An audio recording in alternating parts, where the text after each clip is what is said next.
Ang Commission on Audit Kunkuha may pagawa og report sa gingong irregularidad sa milyon ka pesos nga nagastos dakbayan Sugbo sa nagkadayang COVID-19 response program sa nakalabayng tuig. Samtang nakahatag na kuno og tubag ang Cebu City Hall mahintungod sa giingong mga irregularidad. Ano ang report? Base sa COA report, adunay 3,792,000 pesos gikan sa 836,892,000 pesos nga pondo sa amelioration program ang nihiadto sa 632 beneficiaries nga dili eligible sa programa. Gikan sila sa 80 ka barangay sa syudad sa Sugbo. Apan matod ni City Administrator Floro Casas nga ang Department of Social Welfare and Development maoy naghupot sa programa, apil na ang pagpili sa mga beneficiary ug ang pagpangapod-apod sa ayuda. Igo lang naghatag og venue ug mga tao ang syudad sa distribution ini. Dili man ang Cebu City Government maoy namili ana, no? Ang mga barangays, no, na magud na proseso, wala gyud mi hand, no, in determining kinsa ang makadawat sa SAP because it's a national government program. Wapay pamahayag ang DSWD mahitungod ini.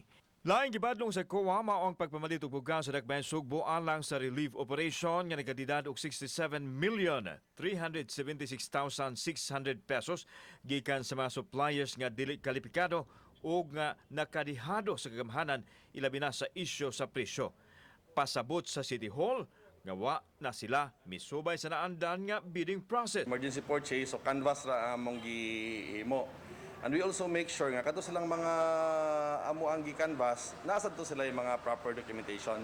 Apil usab sa gisita sa COA ang pagpalit sa syudad og N95 mask nga may abot sa 20,000 pieces nga nagkatidad og 4,380,000 og misubra kini og 340,000. Matod ni Atty. Casas nga niadtong pagsaka sa COVID sa syudad, hilabihan kamahal ang presyo sa face mask. Naamagod sa GPPB guidelines ba?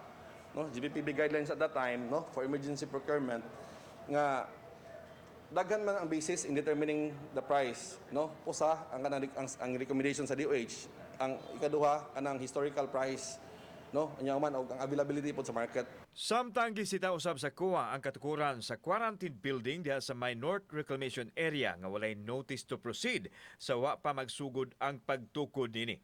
Gipadayag sa City Administrator nga dinalian kaayo ang proyekto. No, we don't have the time. Time is of the essence, so dapat mo respond dayon ang Cebu City Government sa need sa ground.